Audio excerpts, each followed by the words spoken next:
जो इन्फॉर्मेशन आज के वीडियो में मैं आपसे शेयर करने वाला हूं, ये information experts, teachers, selected students और कई डॉक्टर्स से गैदर करी गई इन्फॉर्मेशन है। ये टिप्स आपके एग्जाम में आपको बहुत हेल्प करने वाली हैं। कई स्टूडेंट्स ने स्टार्स को पूरा करा है, कई स्टूडेंट ने 720 आउट ऑफ 720 मार्क्स लेकर आए हैं, कई स्टूडेंट 650 प्लस लेकर आए हैं।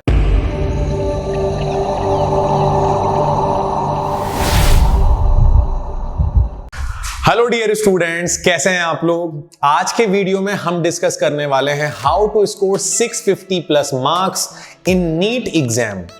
जो इंफॉर्मेशन आज के वीडियो में मैं आपसे शेयर करने वाला हूं, ये information experts, teachers, selected students और कई डॉक्टर्स से गैदर करी गई इंफॉर्मेशन है। ये टिप्स आपके एग्जाम में आपको बहुत हेल्प करने वाली हैं। देखिए, नीट एक बहुत बड़ा कॉम्पिटिटिव एग्जाम है जहां पर लाखों स्टूडेंट्स हर साल इस एग्जाम में अपेयर होते हैं। इतने टफ कंपटीशन के बीच अगर आप 650 मार्क्स या 700 मार्क्स तक जाना चाहते हो तो इसके लिए आपको बहुत डेडिकेशन की जरूरत है और यहां पर ये टास्क इम्पॉसिबल टास्क नहीं है। कई स्टूडेंट्स ने इस टास्क को पूरा करा है, कई स्टूडेंट ने 720 आउट ऑफ 720 मार्क्स लेकर आए हैं, कई स्टूडेंट 650 प्लस लेकर आए हैं। अगर आप भी उन स्टूडेंट्स में से अपने आप को रखना चाहते हो या आप भी 650 प्लस स्कोर करना चाहते हो तो आज के वीडियो में जो इंफॉर्मेशन आपसे शेयर करी जा रही है, जो टिप्स आपसे शेयर करी जा रही हैं, इन टिप्स को आप रूटीन वाइज फॉलो करना शुरू करो। आप देखना within few days, within few week आपके अंदर एक बहुत बड़ा चेंज आना शुरू हो जाएगा। तो चलिए शुरुआत करते हैं आज के वीडियो की। Let's begin. बच्चों, जो टिप्स मैं आप लोगों को देने वाला हूं, इन टिप्स में हमारी फर्स्ट टिप है go through the syllabus and exam pattern. देखिए, किसी भी एग्जाम के लिए बेसिक नॉलेज होना जरूरी है।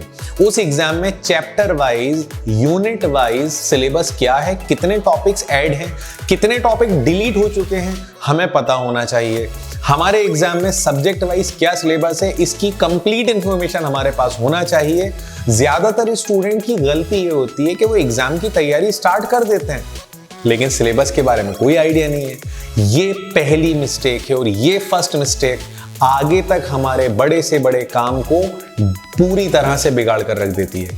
तो सबसे पहले आपको एग्जाम का पैटर्न पता होना चाहिए, आपको सिलेबस के बारे में नॉलेज होना चाहिए, आपको पता होना चाहिए कि अगर आप एटॉमिक स्ट्रक्चर पढ़ रहे हो तो एटॉमिक स्ट्रक्चर में कितने टॉपिक्स को हटाया गया है। आपको पता होना चाहिए कि अगर आप केमिकल बॉन्डिंग पढ़ रहे हो तो केमिकल बॉन्डिंग में क्या कोई पर्टिकुलर टॉपिक ऐड है। फॉर एग्जाम्पल, आप एटॉमिक स्ट्रक्चर में आप इलेक्ट्रॉनिक कॉन्फ़िगरेशन तो पढ़ लेते हो लेकिन वहां पे नंबर ऑफ अनपेयर्ड इलेक्ट्रॉन से मैग्नेटिक मोमेंट पे भी क्वेश्चन आता है। ये नॉर्मली स्टूडेंट्स अवॉइड कर देते हैं। तो बच्चों, एग्जाम पैटर्न और एग्जाम का सिलेबस आपको पता होना चाहिए। अपनी टेबल पर जहां भी आप पढ़ते हो उसके सामने जो वॉल होगी वहां पे इसे स्टिक करो ताकि डेली आप देखते जाओ और जो जो टॉपिक्स आप कवर करते जाओ, chemistry, physics, botany and zoology में, उन्हें अंडरलाइन करते जाओ। जब उनका रिवीजन होता जाए तो उन्हें थोड़ा कुछ स्टार लगा दो, कोई मार्क लगा दो, जिससे आप उनको समझ पाओ कि आपने कितना सिलेबस है और उस सिलेबस में से कितने पोर्शंस को कवर कर लिया है। तो बच्चों, मेरी पहली टिप जो आप लोगों के लिए है वो ये है, go through the exam syllabus and exam pattern. हमारी सेकंड टिप, और ये सेकंड टिप हर एक बच्चे के लिए बहुत जरूरी है, एक रियलिस्टिक स्टडी पैटर्न आपको फॉलो करना है। आप अगर 10 सिलेक्टेड बच्चों से बात करोगे तो उन 10 के 10 बच्चों का स्टडी पैटर्न डिफरेंट होगा। नॉर्मली एक बच्चा जो स्टार्ट करता है अपनी प्रिपरेशन, वो सबसे बड़ी गलती ये करता है कि वो किसी भी सिलेक्टेड बच्चे से बात करता है, सिलेक्टेड स्टूडेंट के स्केड्यूल को कॉपी पेस्ट करना चाहता है। बच्चों, ये बहुत बड़ी मिस्टेक है क्योंकि आपका अपना एक अलग पैटर्न है, आपकी एक अलग आइडेंटिटी है। आप किसी की दूसरे की आइडेंटिटी से कॉपी पेस्ट नहीं कर सकते हो। कुछ लोग अर्ली मॉर्निंग पढ़ने में बिलीव करते हैं, कुछ लोग लेट नाइट तक पढ़ना चाहते हैं, कुछ लोगों को लेट नाइट पढ़ाई नहीं समझ में आती। आप किस कैटेगरी में आते हो ये आपको पता होगा।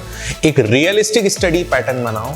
कितने आवर्स पढ़ना है, कितना टाइम रिवीजन करना है, कितना टाइम प्रैक्टिस के लिए होना है, ये सब ऑन पेपर नोट डाउन करना जरूरी है ताकि आप डेली इस रूटीन को देखो और फॉलो करो। नॉर्मली एक नीट एस्पिरेंट या किसी भी कॉम्पिटिटिव एग्जाम का एस्पिरेंट सबसे बड़ी गलती यही करता है, वो एग्जाम पैटर्न तो समझ लेता है, पढ़ना भी चाहता है, पढ़ता भी है, लेकिन एक सिस्टमैटिक पढ़ाई नहीं होती।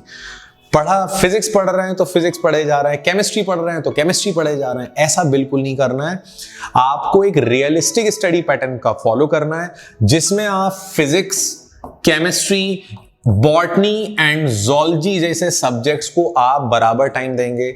जहां आप किसी सब्जेक्ट में लैग कर रहे होंगे, जो आपका वीक सब्जेक्ट होगा, या कुछ सब्जेक्ट होते हैं जो थोड़े टफ लगते हैं, जैसे फिजिक्स के न्यूमेरिकल, केमिस्ट्री के कॉन्सेप्चुअल या न्यूमेरिकल पॉइंट्स, तो आप उन्हें थोड़ा सा एक्स्ट्रा टाइम दे सकते हो, लेकिन वो थोड़ा सा ही होना चाहिए, लाइक 5 to 10% एक्स्ट्रा टाइम। लेकिन इससे ज्यादा एक्स्ट्रा टाइम हम किसी सब्जेक्ट को नहीं देंगे। ये मैं एक्स्ट्रा टाइम की बात कर रहा हूं। नॉर्मली आप डिस्ट्रीब्यूट करो कि आपको कितने आवर्स पढ़ना है, कितने टाइम का ब्रेक लेना है, फिर उसके बाद दोबारा से स्टार्ट करना है, कब आप कोचिंग जाना है, कब आपको ऑनलाइन क्लास अटेंड करना है, इन सारी चीजों को आपको अरेंज करना है। और कभी कभी आपका स्केड्यूल थोड़ा बहुत ऊपर नीचे जाएगा, तो बेटा फ्लेक्सिबल रहना।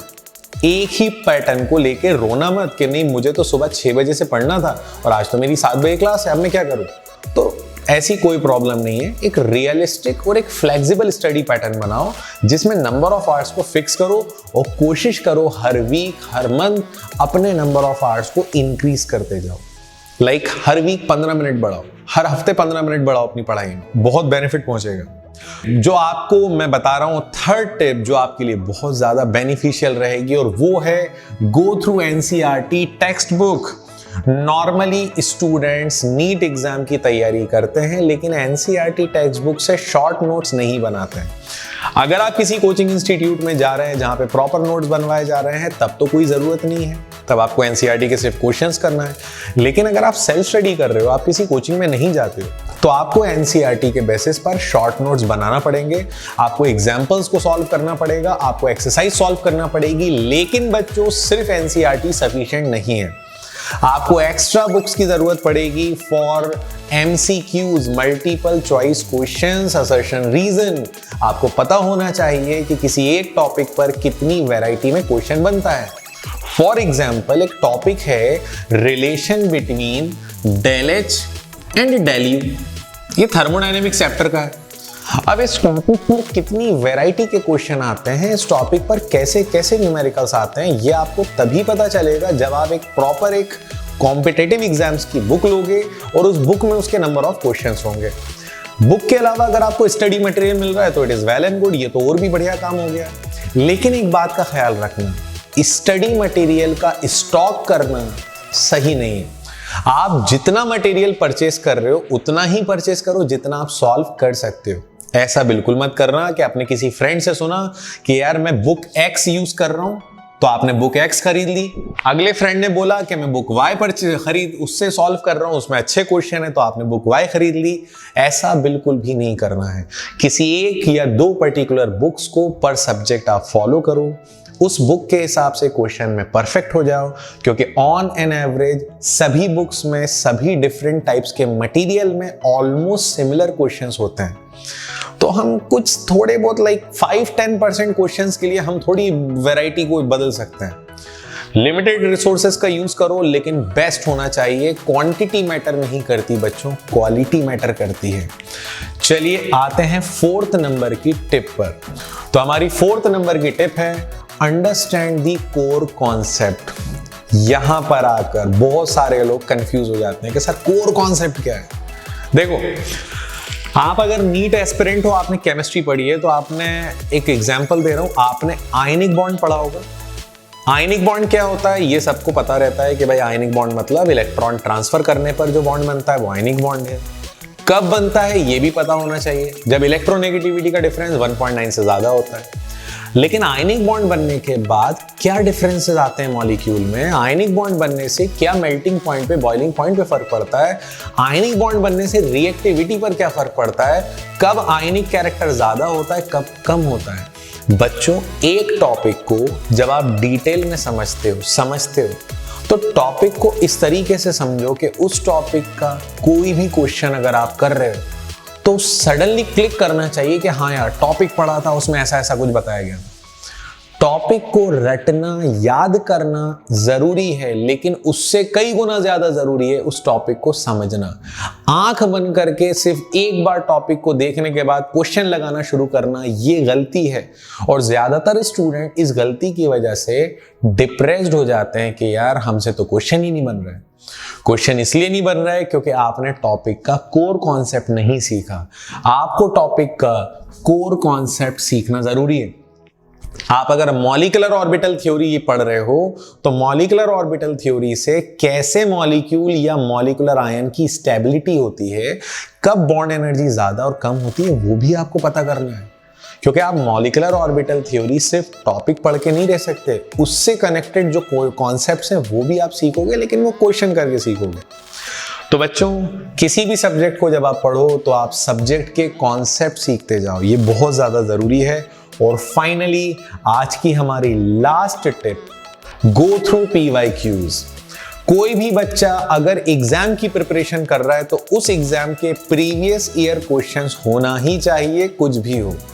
अब आप अगर एक फॉर एग्जांपल आपने केमिकल इक्विलिब्रियम एक चैप्टर कवर करा, आयनिक और केमिकल इक्विलिब्रियम। अब उस केमिकल और आयनिक इक्विलिब्रियम में कैसे क्वेश्चंस आते हैं और कैसे क्वेश्चन पिछले 10-15 साल में आए हुए हैं, वो तो PYQ देख के पता चलेगा। किस टॉपिक पे ज्यादा क्वेश्चन आए हैं वो भी PYQ देखकर पता चलेगा। तो बच्चों, प्रीवियस ईयर क्वेश्चन हर एक बच्चे के पास होना चाहिए। जब आप बुक्स को सॉल्व करते हो तो एक बार PYQ जरूर देखो, क्योंकि PYQ देखने से आपको पता रहता है कि कौन सा चैप्टर, कौन सा टॉपिक हमें नंबर ऑफ क्वेश्चन ज्यादा दे रहा है, कौन सा टॉपिक हमें नंबर ऑफ क्वेश्चंस कम दे रहा है। तो डियर स्टूडेंट्स, आप सभी के लिए ये 5 टिप्स हैं और ध्यान रहे इन टिप्स को फॉलो करना कोई बहुत डिफिकल्ट टास्क नहीं है। अगर आप डेडिकेटेड हो और आप क्रैक करना चाहते हो किसी भी हाल में, आप नीट जैसे एग्जाम में 650 प्लस स्कोर करना चाहते हो, तो ये टिप्स आपके लिए बहुत ज्यादा बेनिफिशियल रहेंगी।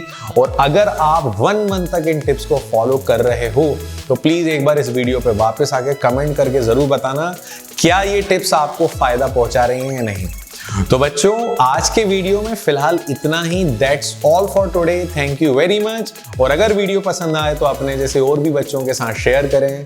Thank you so much.